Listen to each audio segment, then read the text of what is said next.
Now it's connecting. It's connecting.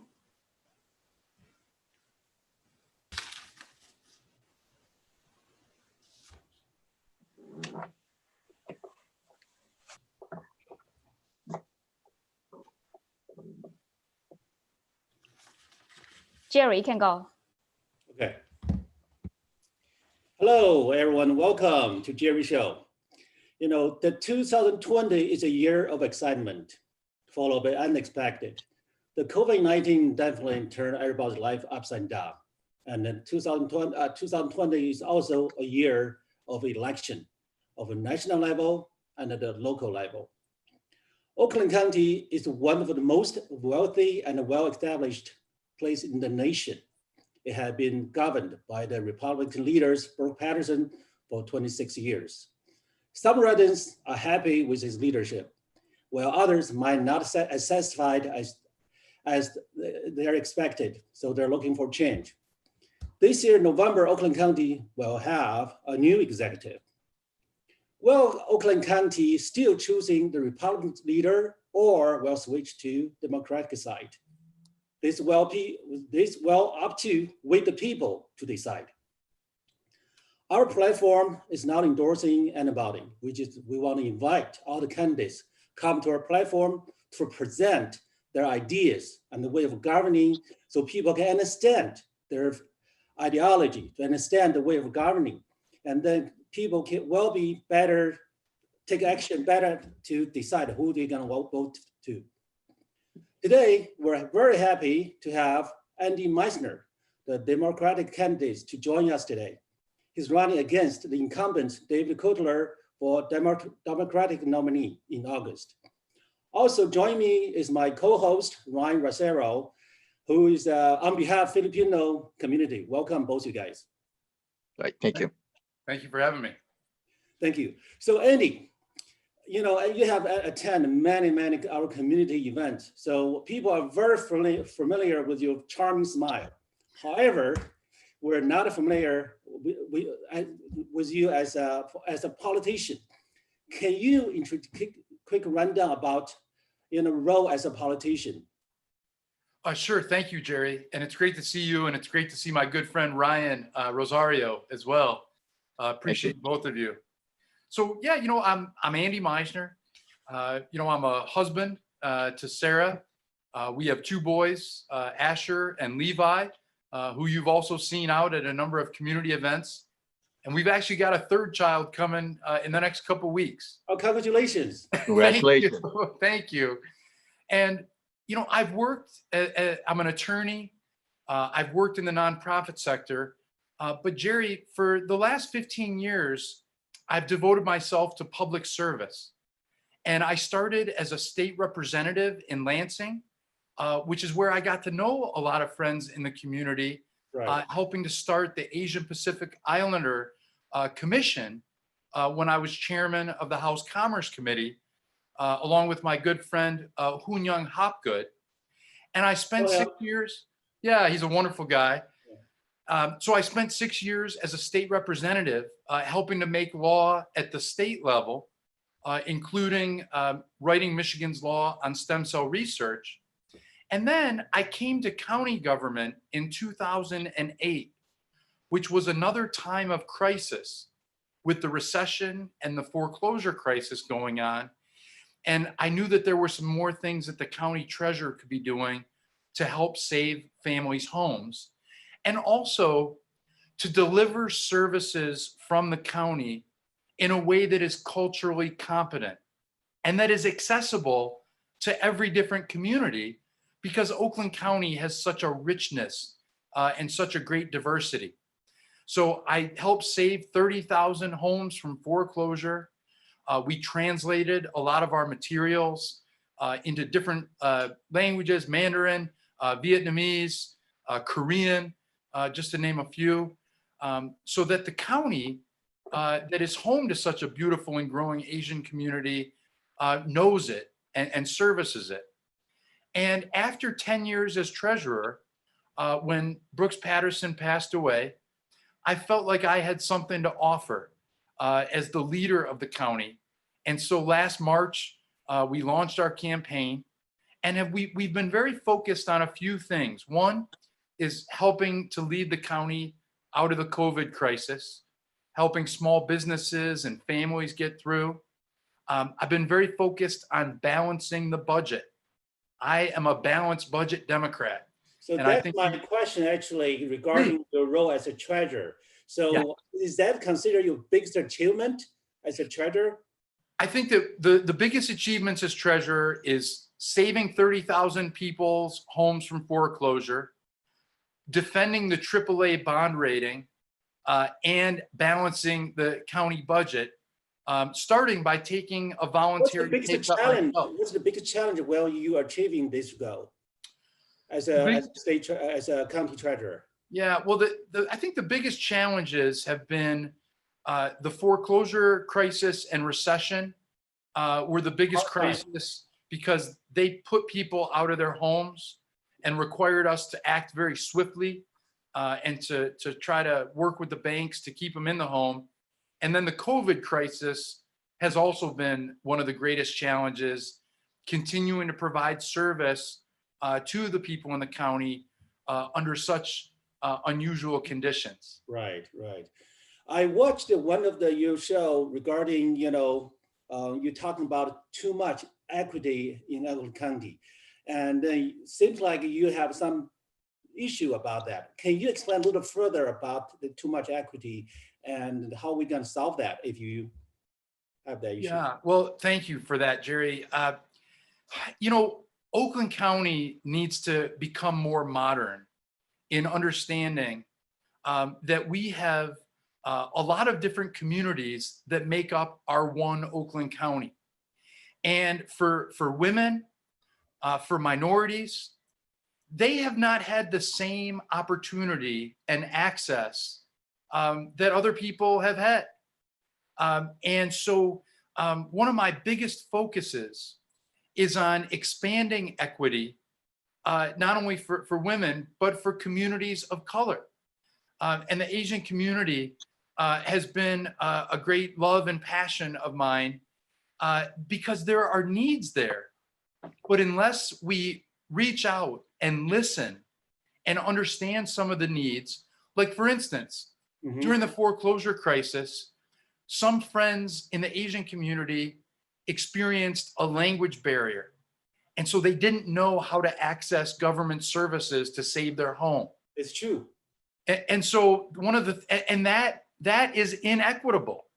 If somebody in the county who's paying taxes and is a part of our county needs county services, but can't get them because of language, then that's a problem. And so I am trying to build a far more equitable and diverse Oakland County, not only in terms of access to services, but also hiring. If you go to Oakland County, you'll see that there are a lot of people who are Caucasian in the workforce. And over my 10 years as treasurer, one of the ways that I've tried to make the county more equitable is by hiring people of different ethnic backgrounds. So like the county treasurer's office, of the 41 people that I've hired in 10 years, 53% of them have been minorities. And actually almost 8% have been from the Asian or Middle Eastern community. And that's another way that we expand equity. And then the last thing is support for small businesses. We have loan programs, we have grant programs. And, I know that Ryan and I have talked about that, about how some of the businesses have not been able to access those services. They need to be offered in a culturally competent way. And I'm not going to rest until we get there. Good. Another question is regarding our bond being rated as AAA. Yeah. Which is, the government had, the former government has been bragged about, which is a good thing I consider. What do you take on that? If it's good, how are you going to keep that? Yeah, well, it is good. Just like people have credit scores, governments get a credit rating, and it dictates how expensive it is for us to borrow. So we have a AAA bond rating, which means that if we have to go out and bond for a road project or a health project, taxpayers pay not too much interest. And so I think that the AAA bond rating is very important. So you're going to And- continue to keep that level at, It is, yeah, I've been keeping it for 10 years Mhm. and we're going to keep it when I'm executive. One of the ways that you do that is by keeping a balanced budget. The Right. rating agencies want to make sure that you're not spending more money than what you've got and that you're being honest and transparent about your budget. And so those are the things that I'm very committed to and that I'll continue as executive. Good, good. Okay, and my next question is, obviously you're running against the incumbent David Cooler, right? So, I mean, a lot of people might not understand the advantage you have against him. So between you and him, so what field do you think you're better, and what field do you have a challenge with? If when people have to choose, within the party between you and him. Yeah, well, one of the things that I've got is that over 20 years, I've taken the time to build meaningful relationships with people from every community around the county. I've taken the time to learn about the different cultures and to participate in community events so that when I offer myself as a leader, I'm somebody who has sat at the table with people from every different background, who's visited every place of worship in the county, whether it might be a temple or a gurdwara or a church or whatever it might be. And so my relationship with the people of Oakland County is very deep and meaningful. And I think that that's something that is an advantage because I'm not somebody that has kind of just come on the scene and said that I wasn't going to run and then run. I think another advantage that I've got is I have much better and stronger experience. I've been the county treasurer for 10 years. That's a full-time job. He's only been there for 10 months. 2, I was a state representative for 6 years. So I have meaningful experience in state government. And if we need resources from the state, I know where all the money is. And then also, in addition to being a lawyer and a member of the bar, I also started my career working on Capitol Hill. And so I also have experience in the federal government. Right. And so I think that that's a big advantage is that I've been a full-time congressional staffer, state representative, and county treasurer. And that's very different than my opponent's experience, which is, 10 months in this appointed position and then a few part-time local offices. Thanks for the information. I think a voter definitely will consider all the information when they make their decision. Yes, we want them to kick the tires on both of us. Well, another question I gotta need my partner, Ron to help us. You can tell 40% of our expense goes to public safety. Again, there's a lot of issues going on. So Ryan, you wanna chip in about your concern? Definitely. And again, thank you, Mr. Andy Meisner, joining us today. And thank you, Jerry, for bringing a good point. And here's the good point, especially with funding, right? Let's talk about how serious this is. With all this situations and tragedies and all this upheaval are going on, there's a lot of cities, counties in other states, maybe even here in the state of Michigan, there's a big cry of residents of defunding the police department. Yeah. That's a big word. That's a big thought, right? Where do you stand on that one? I don't think that taking all the money away from the police is the right answer. What I am proposing is that there are funds that we can repurpose. So like, for instance, right now, some of the law enforcement has got like military grade tanks and helicopters. This is not equipment that I think is really needed for community-oriented policing. So what I would like to do is to move some of the money from some of the things that don't work so well and that set the wrong tone, because a police officer is a public servant. they're there to protect and serve us. And so if they're behind a tank, then that's not, it makes it hard for them to do their job. Ryan, we also know that prevention works.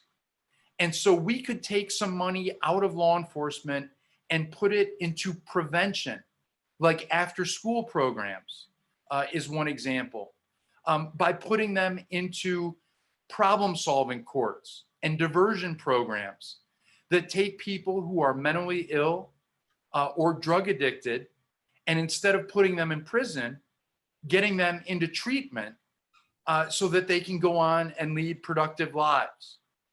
I also think that we should have a zero tolerance policy. If there is a police officer who shows themselves to be a racist or somebody who hates people from other countries, and they act on that with some social media chatter or by beating somebody up, or God forbid, killing somebody like we saw with George Floyd, then that person needs to not be a police officer any longer. And I was a criminal justice advisor on Capitol Hill, and I was the vice chairman of the Criminal Justice Committee in the Michigan House of Representatives. And we know that there are policies that work in criminal justice and that don't. And all of us want to have a police department that can protect us if something bad happens, if somebody breaks into our home or our business. But what we don't want is police officers who have run amok. And so I think that, defunding is a step too far. But what we do need to do is to repurpose some of those funds and put it in the things that are empirically proven to work at reducing crime. Thank you. Now, I do have a sidebar question on that too, relating to the APA communities as far as the police funding. And it is a scary thought in our community that police can be defunded and their safety issue could occur. My question is, during your time as currently as an Oakland County Treasurer, have you seen a lot of issues or where they see a lot of, like, the police officer have encountered racism towards Asian Americans in the Oakland County? And what has been kind of like the Oakland County's feeling about that when there is a report? Have you seen or come across a lot of that in Oakland County? Yes, I have. And unfortunately, there have been cases of discrimination involving Asian Americans, African Americans, Arab Americans, and many different ethnicities and cultures. And what I have done when I have seen it, Ryan, is to speak out loud and to use my role as the county treasurer to say, this is not okay. And whether it was a national observance, like the death of Vincent Chin that happened many years ago, or more recent circumstances. And Ryan, I know that you know better than me, but when the COVID crisis struck and when the president called it a Chinese virus, that brought about a whole wave of hate crimes targeting Asian Americans. And I was one of the first to get up and speak out and to say, this is not the fault of the Chinese people that live here. They are suffering like us, but the Asian community had two burdens to bear. One, they had to protect themselves from COVID. And two, they had to protect themselves from bigots who were trying to scapegoat them because of what they heard, the people say in Washington, D.C. And I think that at every level, we need leaders who speak out to support the community. And that's what this country is really about. And that's what this county is supposed to be about. And I think that if we have the right leadership, as treasurer, I was able to speak out and use that platform. But executive is a bigger platform. And so when I speak out in support of love and diversity and inclusion, it's a message that can be heard across the county and across the entire region, where we have a long way to go. You know, we have to do a better job of living together and supporting one another. And that's the kind of example that I've tried to offer in the roles that I've had so far. And thank you, Andy, for addressing that. That's a very tough question. That's a very Well, tough question. But it's I an appreciate important one. It's a Yeah. very important question, and I appreciate you asking. So can I understand, take this way? So you want to keep the law and order, but while keeping law and order, also you want to make the policemen more friendly toward the community. Is that something? Well, the truth is, Jerry, is that law and order is a term that racists have used as code language for beating up on minorities. And so like Bull Connor, who was a famous racist police chief in the South, would talk about law and order. So those words have a connotation that I really don't agree with. I want to make sure that we have public safety, but that for the people that are police officers, that they get training in implicit bias. Sometimes there's people that they're prejudiced, but they don't realize it. And there are ways that it affects the way that they treat one another. So the police officers have to have implicit bias training. They should go through mental health screenings.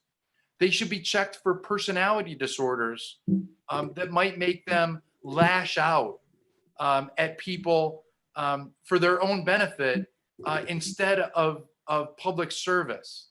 And I think it involves a fundamental change in philosophy from that kind of this notion of being above the community and beating down on the community to instead being a community-oriented police officer who definitely is not only nicer, but respectful.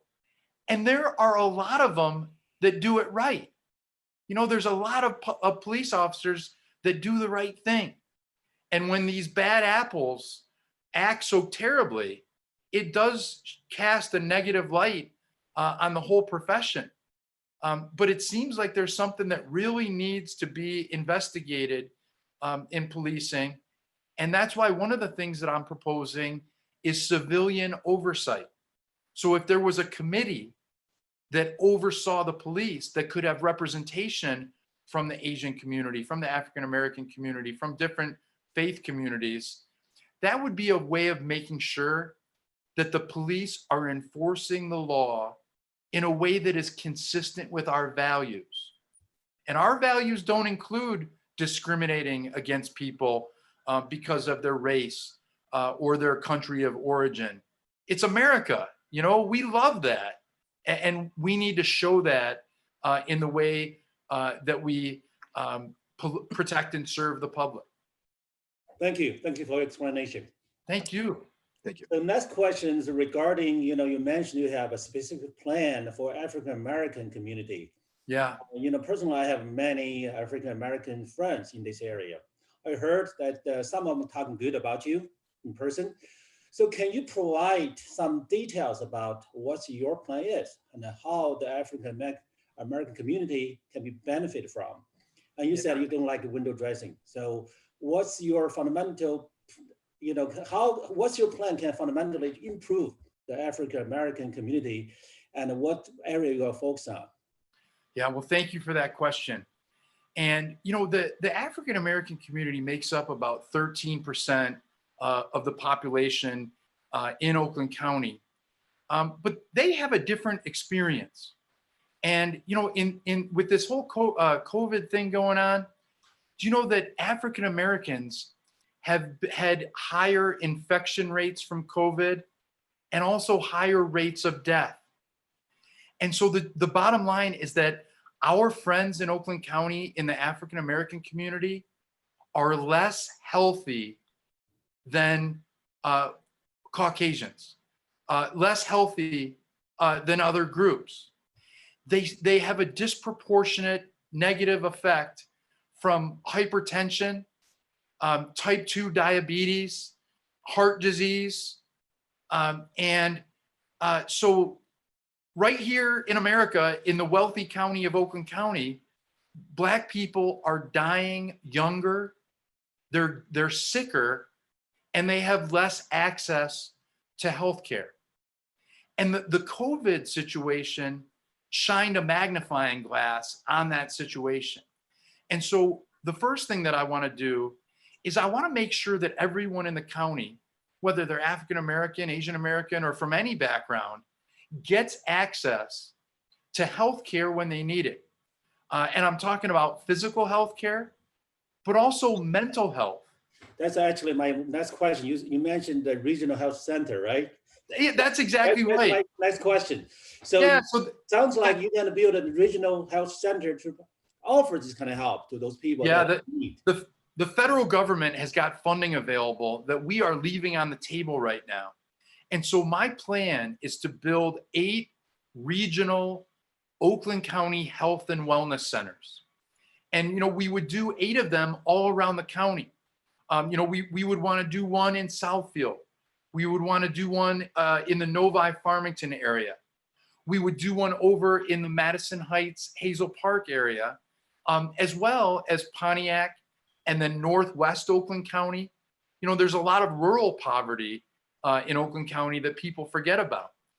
And those health and wellness centers would be places where anybody who is uninsured or underinsured, I don't know if there's anybody watching, but maybe if you have a $5,000 deductible, you're underinsured. And also people that just want to promote their overall wellness and to feel better and to live healthier lives.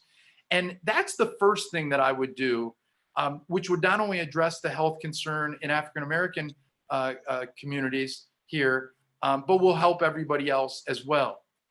The second thing that I want to do relates to hiring, is that it's harder for African Americans and Asian Americans to get hired. They tend to not get hired into positions in a number of different fields. Oakland County, for instance, before I got there, had very few African American or Asian American employees.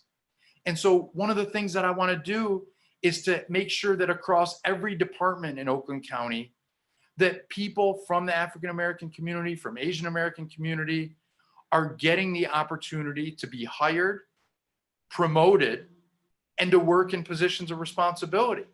The county government should look like Oakland County. The third piece that I'm looking at as well relates to this police reform element. We had a conversation on race last week, and there was an African American pastor who lives in West Bloomfield. He's a lovely guy. He's in his 50s. He's a very non-threatening, very friendly guy. He was walking down his block. A police car stopped him because he was walking the wrong way on the sidewalk, whatever that means. The policeman humiliated him in his own neighborhood and put him up against the police car and said, "Who are you? Where's your identification?" And the guy tried to say, "I'm so-and-so, I live right there." And so my goal and part of my platform is to make sure that that doesn't happen, and that nobody from the Black community or any community should feel scared or threatened about what's going on in the community and about our ability to protect and serve those community members. Sounds good. Thank you. Regarding the regional health center, you said they're going to be funded by federal fund or? Yeah, there are federal funds that are available. When President Obama became president and Obamacare was put into place, there were a number of funding streams that were created to fund something called a community health center and also a federally qualified health center. And Oakland County doesn't have very many of these. There's a lot more of them in Wayne County. The city of Chicago has got many of them. But when you take my health and wellness centers and turn them into federally qualified health centers, it allows us to get better reimbursement rates for Medicare and Medicaid and it opens up some lines of funding that, like I said, we're leaving on the table right now. I And see. when we have 71,000 uninsured people before COVID, we need to really step in and promote the health and wellness of all of our residents. Got it. Thank you. My next question is regarding the Syrian refugee. You know, the program was turned down by Patterson administration that Yes. time. And of course, some people like it, some people don't like it, you know. So if you are elected, so what you take on that issue? And I understand that some people welcome that, some people don't welcome because they have different concerns. So can you explain what's your issue, what's your stand on that issue, and then let people understand where you know, where you Yeah. can Well, do. thank you for that question. And, my feeling about that goes back to my own personal story of my family. My grandmother on my mother's side came from a small village in Russia. And there were some people in the government who decided that they didn't like people like my grandmother Mhm. because of her religion. And they came through and they killed everybody. And they were Cossacks who engaged in these pogroms, killing all the people of a certain ethnic or religious group. My grandmother escaped in a hay wagon with her mom and came to this country. She came to this country because it is the land of opportunity. And it is a place of refuge for people who are persecuted in other places. And there are many groups who have been persecuted at home who have come here seeking refuge and seeking the opportunity to live the American dream. And that is how I feel about this country. And so when the Syrian government began its practice of killing its own residents, of gassing them, and as they came and looked for a place to be, I supported at least some of those Syrian refugees coming here and becoming part of the melting pot of our country. And there was a lot of vetting that they went through. Senator Gary Peters would tell you that there was an 18-month vetting process for most of the refugees. So every single one of them was vetted very thoroughly before they would ever have a chance to come here, because our safety is very important. But that's my view about this country. And I think as you look at the dozens and dozens, if not hundreds of nations that are represented just here in Oakland County, I'm somebody that believes that's what makes us special. And so I know that there's room for disagreement about it. But to me, that's what it means to be embracing of diversity and inclusion. And that's what this country's supposed to be about. But, that's just my take, Jerry. Thanks for telling us that. Again, it's up to the voters to figure out, they either favor it or not favor it. That's right. That's right. Yeah. And then next question, I would like to ask my co-host Brian, Ryan, for regarding the Asian community. Well, as you know, Andy, I'm very involved and a leader of the Asian community, all the different Asian community. And I guess the biggest thing, again, I want to go back to the COVID crisis and the pandemic and the traumatic financial crisis has created to a lot of the Asian American business owners and individuals. It is so tragic what has happened. And my question to you is what can you do differently to reach out or help out our Asian American business owners that are suffering right now? Are not in business or getting back in business, but they might be closing their doors soon. Tell me what your thoughts on that, how you can help our Asian American community here in Michigan. I think the biggest thing, Ryan, that we need to do, and what I've done in the treasurer's office, is to bring in and hire people that represent different communities, so that if there's an opportunity that comes up, like a business grant or loan, that you have people that work at the county who can communicate with everybody and overcome those language barriers so that they can apply for some of these programs and they can get the support that they need during a time of crisis. You know, in the treasurer's office, we're a smaller staff. So we've hired some people, you know, from each of the communities. We have, you know, really good representation. And I'm proud, by the way, we've got, let me think. Yeah, so really good representation. But at the county, as county executive, there's hundreds and hundreds of positions that can be filled with people from those communities so that you could have somebody that works at the county who specifically is going to reach out to the Filipino community or to the Vietnamese community or the Thai or Korean or Mandarin, whatever it might be. And in their own language, say, hey, this service is available to you. Can I help you with the application process so that language is not a problem? Engaging in stakeholder conversations about what are the hot issues within the community. You know, how is the Asian community challenged through COVID in ways that other communities aren't? And so I think it's a combination of one, hiring people from those communities to represent them in positions in the county government, and then also very active and systematic dialogue so that each month we have a conversation or every other week we have a conversation and open lines of conversation to know how we can better serve the needs of the community. Well, thank you for that answer. Yeah, thank you. It is important. It is important. The service is useless if people in the community can't access it.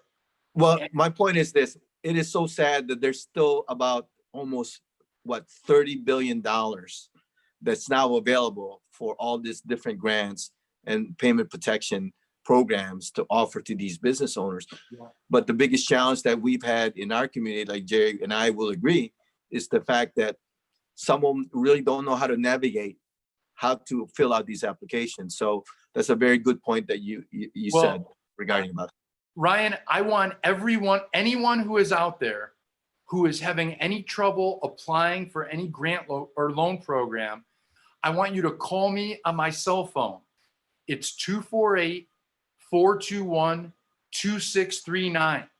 And we have counselors that can help people apply, whether it's the Paycheck Protection Program, the one that you were talking about, or if it's any of the Small Business Administration grant and loan programs. But we have a team of multilingual people who can assist with applying for that process. So if you're out there, you are not alone, and I want to be there to support you. So call me at 421-ANDY, 248-421-2639. Send them our way, Ryan. We will take care of them. And we've already helped dozens and dozens of folks from businesses, nonprofits, and even some of the faith communities, you know, the churches and everything were able to apply. We've helped them get millions of dollars already. That's the other part too, that Jerry and I being part of our community, I've applied for nonprofit organization. Since Jerry and I can navigate it, we got funding all the time. And like you said, leaving the money on the table out there, it is still out there. And thank you for giving us that to reach out to you for such things. Thank you. Absolutely. So my next question, I want to talk about automotive. You know, Oakland County probably has the highest density of auto supply company in the world. Yeah. And you know, we kind of take pride as consider ourselves as the mecca of automotive, right? However, if you look at the Tesla value, the Tesla company, one company, is equal to General Motors, Ford, Chrysler, Honda, and Harley Davidson together, just equal to one Tesla. Wow. I'm telling you the fact nowadays. Okay. So it seems like even we're bragging about we have the talent, the tradition, the infrastructure, but people are betting away from us for the future transportation.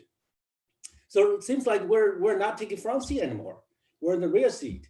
So what's your take about this trend, about this situation? And if elected, what you can do to make us keep the Mecca here, not in California? Yeah. Well, that is a great question. And that is quite a statistic about Tesla and its value relative to the other. $1,000 per share. And Ford, probably around $7, $8 or something. Can you imagine? Tesla sell 100, probably the cars than all those companies.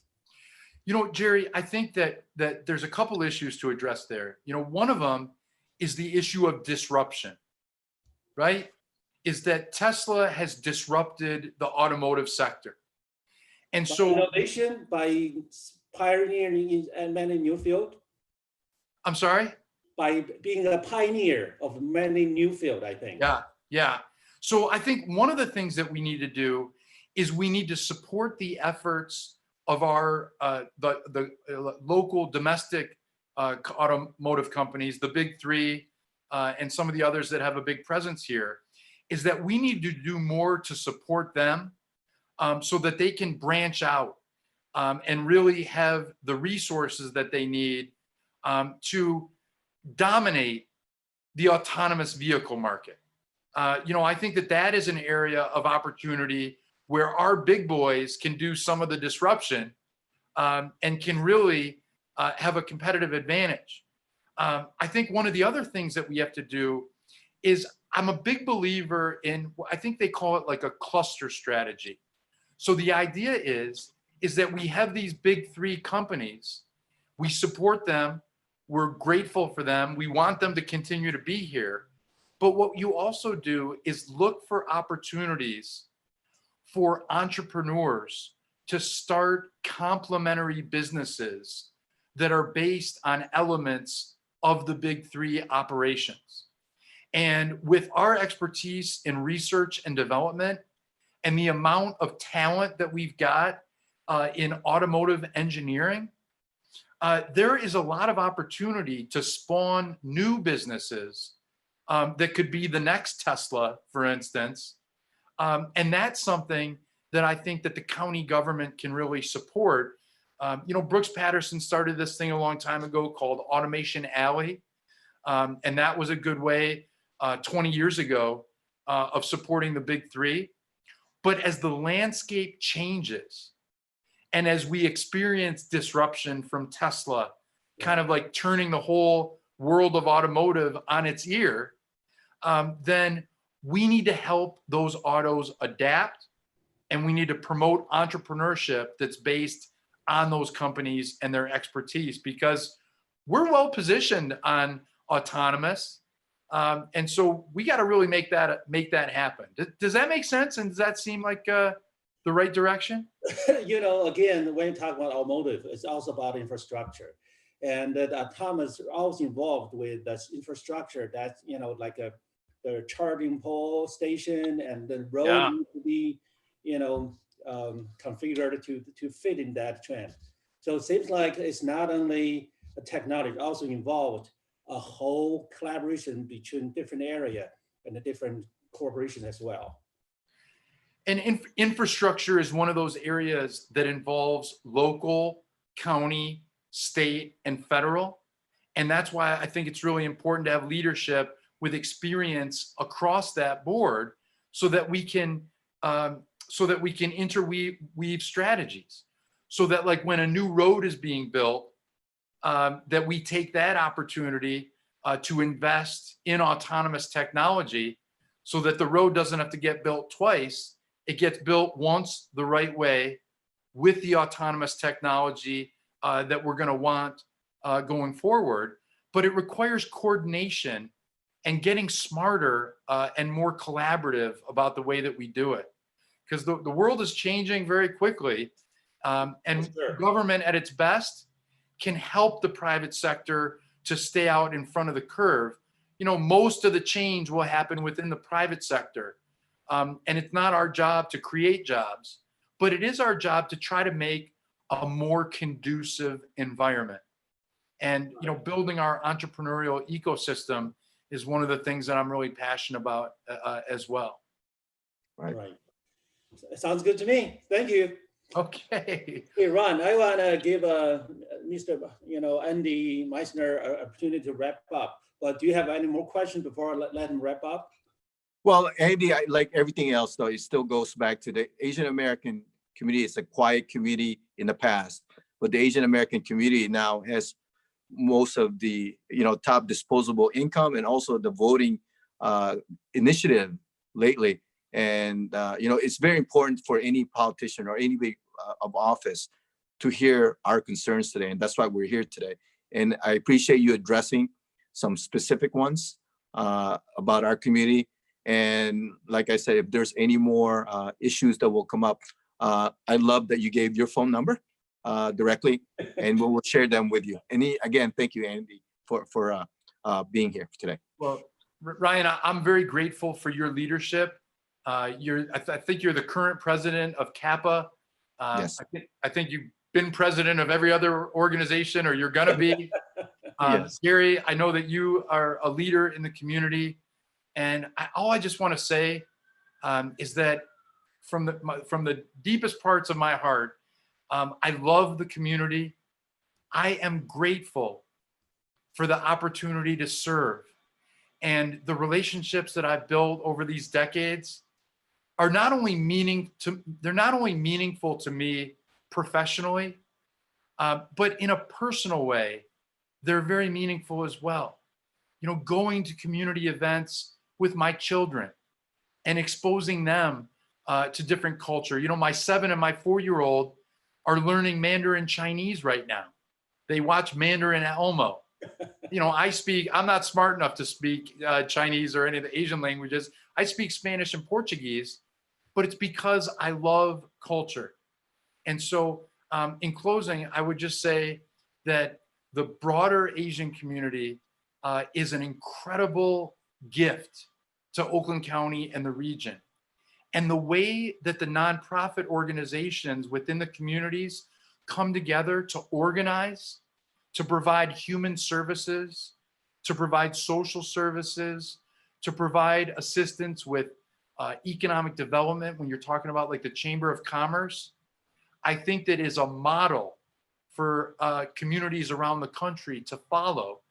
And I just want to make sure that it gets the support that it deserves. But I am truly honored by your friendship and your partnership. And I'm really grateful for this chance to spend a little time and to listen carefully to some of the concerns expressed from the community, and hopefully to give some open and honest answers to those wonderful questions.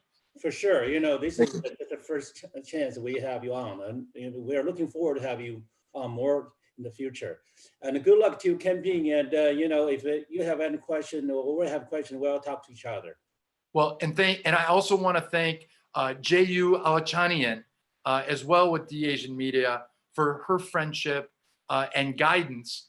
And I just got to tell a quick story. I was going door to door trying to save homes from foreclosure. And I knocked on the door of an older woman who I think ended up being Cantonese. And I tried to talk to her to say, I'm here to help save your home from foreclosure. And there was a language barrier. So I grabbed my phone and I called JU.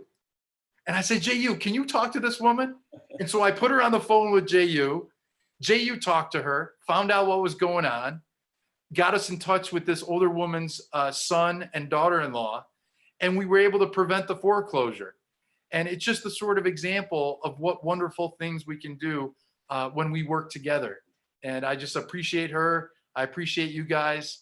And I just have really appreciated this chance to be with you this evening. Thank you. Right. Mr. Thank- Meisner. Again, thank you, Mr. Meisner. our station is an independent decision. We don't endorse anybody, but this great opportunity for us and understand the candidates stand on the issues and have helped the voters to better understand each one of you. And we'll continue to invite more candidates on this platform to talk about that. That's the beauty of our democratic system, right? That is what makes it great. And we look forward to have you back on in the future. Well, thank Yes. you. And I appreciate that. And thank you, Andy. Ryan, thank you so much. You got it. Rest to Julie. Jerry, thank you so much. I appreciate it. I look forward to continuing the conversation. Fantastic. Have a good day. Okay. Thank you. Thank Bye-bye. you, guys. Good day. Good day.